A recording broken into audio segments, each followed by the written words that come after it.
6, 5, 4, 3. Good afternoon, Teacher Z. Answer these questions in 10 minutes. I'll be back.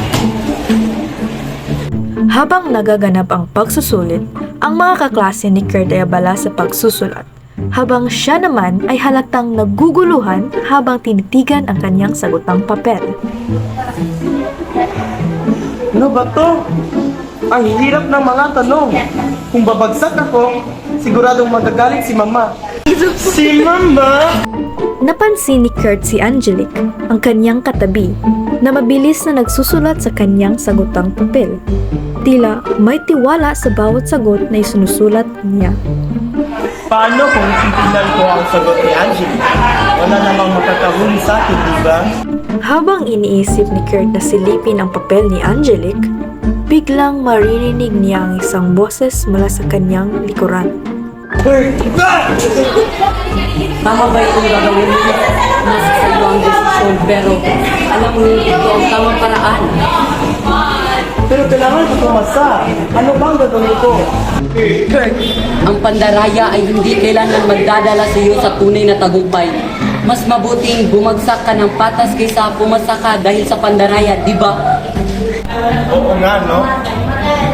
Dahan-dahan iniiwasan ni Kurt ang tingin mula sa papel ni Angelique at muling tinitigan niya ang kanyang sagutang papel. Pinili niyang sagutan ang kanyang sagutang papel ng sarili niyang lakas. Tama nga si Konsensya. Mas may pagmamalaki ko ang resulta kung ito ay sarili kong sagot. Kahit ano pa ang kalakasan. Oh, Kurt! Okay ka lang ba dyan? Ang lalim ng inisip mo ah. Anong problema? Naguguluhan na ako sa mga tanong. Ang hirap. Ang dali lang naman ang mga tanong. Sana sinabi mo sa akin kanina. Ibigyan naman kita ng sagot. Wow, naisip ko naman yung kanina, pero bahala na. Mas mabuti na bumagsak kaysa sa makuha kong sagot sa maling paraan. Tama ka nga, Kurt. Sige, ipapatuloy na natin ang pagsasagot para hindi kayo mahuli ng ang Sa bawat desisyon, may boses na nagsasabi kung ano ang tama. At ito ang ating lisensya.